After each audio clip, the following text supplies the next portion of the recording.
Excuse me, I closed that door. Good afternoon. I'm heading off to East Palestine in a moment, but I wanted to say a few things this morning about Let's talk about Russia. Alexei Navalny. You know, like millions of people around the world, I'm going to say it real quick. Everyone in Russia, everyone involved in Russian politics is Vladimir Putin's guy. Okay? And just because this guy was not technically Vladimir Putin's guy does not automatically make him a good guy. Vladimir Putin, very bad guy. We all know that. Alexei Navalny, not a good guy either, okay?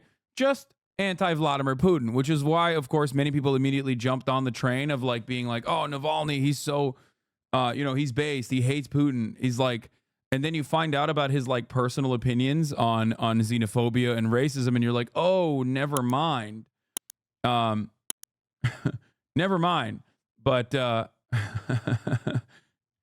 regardless, there was a dude who made a documentary on him. I was supposed to have him on the stream to get a better insight into Navalny's.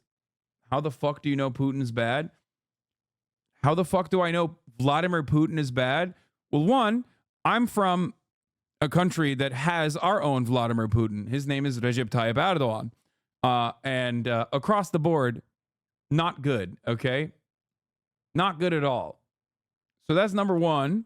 Number two, I don't know, think about all of the things that Vladimir Putin has done in his rise to power, okay? Whether it be invading neighboring countries like Ukraine or aligning himself with or engaging in brutal actions in his foreign policy in general. He's done some cool shit like ride horses shirtless. That much is true. Or bring forward phenomenal American talent like Steven Seagal to make them ambassadors. Okay, but overall, yeah, Chechnya. I mean, there's a lot. There's a lot of assassinations. So much good stuff overall, but some actually good stuff like Steven Seagal. So who's to say if he's really a bad guy at all?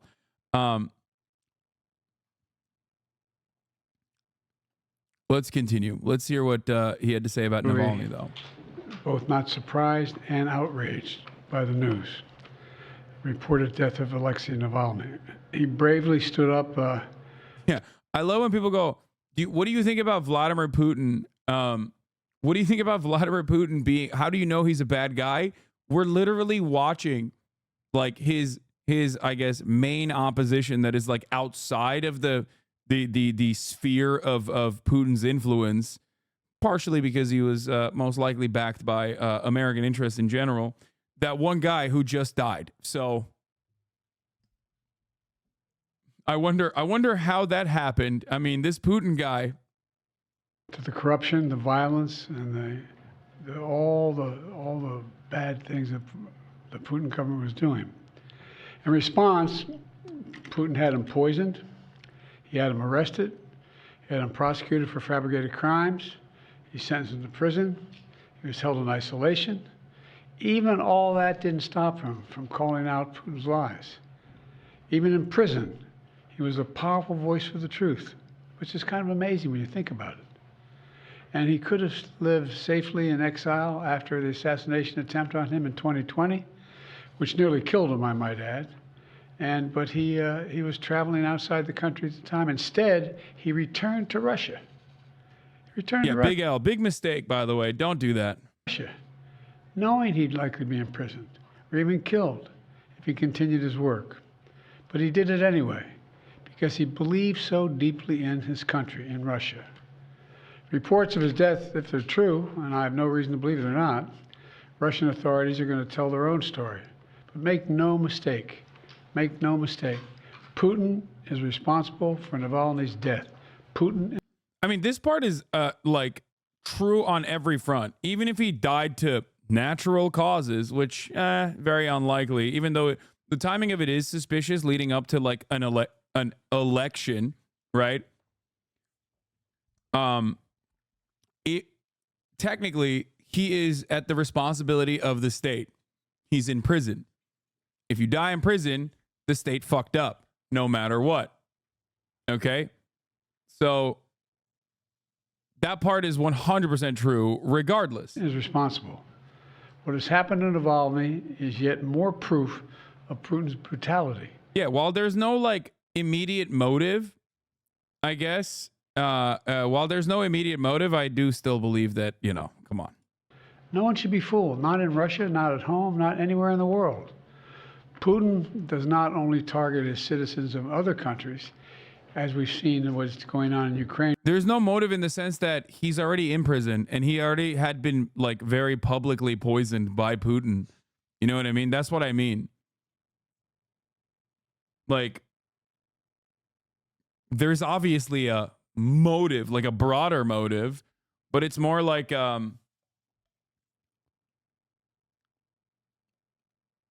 there's already like the obvious motive, right? It just, I think it's more so like I guess it brings up additional political complications for him. I don't really know. I don't really know if that translates to like real issues domestically at all. Anyway, let's continue. Right now, he also inflicts terrible crimes on his own people. And as people across Russia and around the world are mourning Navalny. Keep that same energy for Epstein. I think you're lost here if you don't think that I have the exact same energy for Epstein. Like almost identical, unless you're talking about just like Joe Biden saying these things, because yes, Epstein was, oh, you meant Biden. Okay. Because Jeffrey Epstein's death was also incredibly suspicious.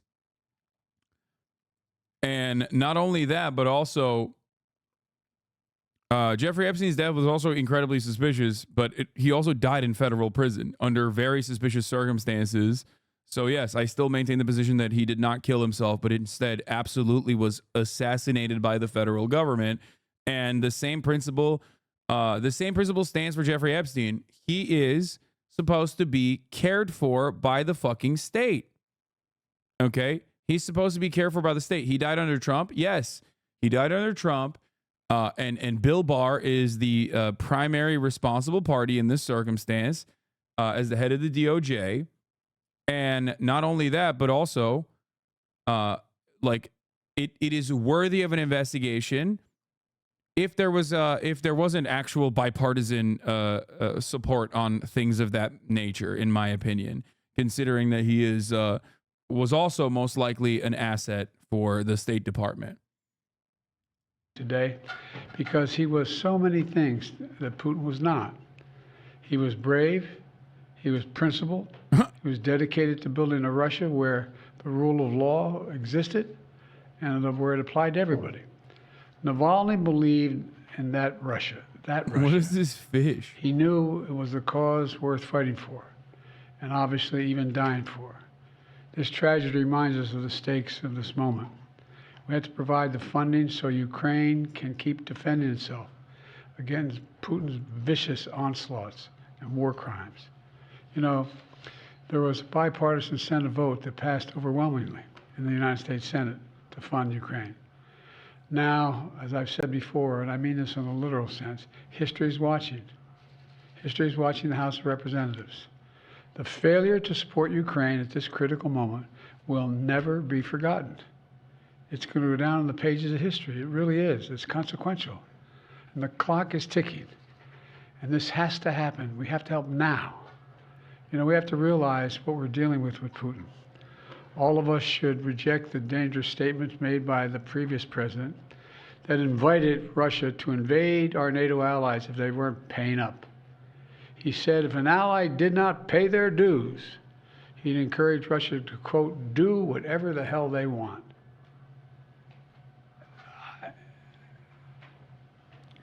My controversial opinion on this, which, oh my God, I probably should not have a controversial opinion on this, is that like, it wasn't, I mean, I'll wait for obviously an investigation, even though, like, come on, it's not going to be a real one. We'll probably never know right? It's almost impossible to get fucking real information on things such as this, regardless. Wait, hold on 1 second. I gotta bring in. I'm gonna bring in my guest in a second. Actually, you know what? Let me do that real quick because we have a Ukraine expert that I will have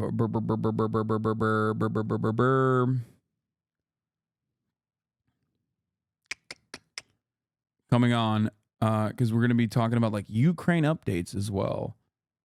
Let's hear the rest of Brandon. Let's have Brandon play us out. He and Russia face. That was 3 years ago. In the meantime, they faced a hell of a lot of consequences. They've lost and/or had wounded over 350,000 Russian soldiers.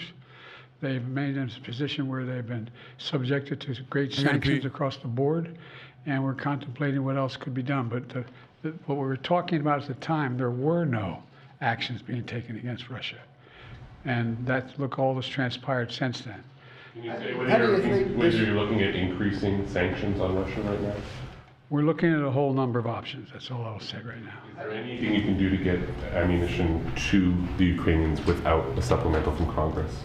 No, but it's about time they step up, don't you think? Instead of going on a 2-week vacation. 2 weeks. They're walking away. 2 weeks. What are they thinking? My God, this is bizarre. And it's just reinforcing all the concern and almost, I won't say panic, but real concern about the United States being a reliable ally. This is outrageous. Are you more confident now that you'll get the Ukraine aid, given what's happened today? Well, I hope to God it helps. But I mean, the idea we need anything more to get the Ukraine aid. I mean, this is, in light of a former president's statement that saying Russia, if they haven't paid their dues to us, go get them. Come on. What are these guys doing? What are they doing? Sir, how concerned are you about the anti-satellite capability that Russia is developing, and what is your administration planning to do in response? First of all, there is no nuclear threat to the people of America or anywhere else in the world with what Russia is doing at the moment, number one. Number two, anything that they're doing or they will do relates to satellites and space and damaging those satellites potentially. Number three, there is no evidence that they... I love this guy having to describe nuclear satellites in space. It's like my favorite thing is just watching an 800-year-old man have to describe this thing now. They have made a decision to go forward with doing anything in space either.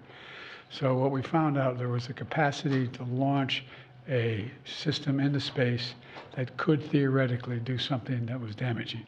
Hadn't happened yet, and my hope is it will not. Thank you all. Thank you, Mr. President. I'll take one more. Thank you, Mr. President. Switching gears for a moment, have the Israelis presented a credible evacuation plan for the nearly 1.5 million displaced Palestinians sheltering in Rafah? And what would the consequences be for Israel if they move ahead with a full-scale ground invasion without clear measures to protect civilians there? Well, first of all, I've had extensive conversations with the Prime Minister of Israel over the last several days, almost an hour each. And I've made the case, and I feel very strongly about it, that there has to be a temporary ceasefire to get the prisoners out, to get the hostages out. And that is underway. I'm still hopeful that that can be done. And in the meantime, I don't anticipate, I'm hoping that the Israelis will not make any massive land invasion.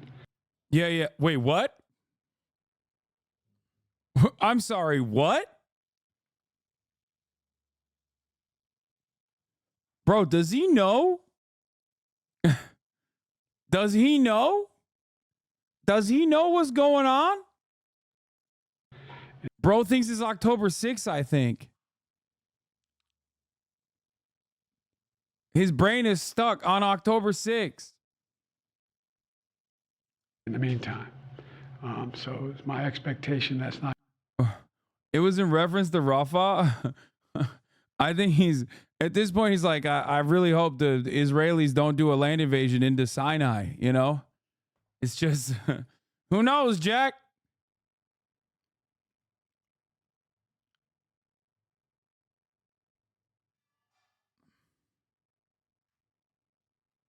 Not going to happen.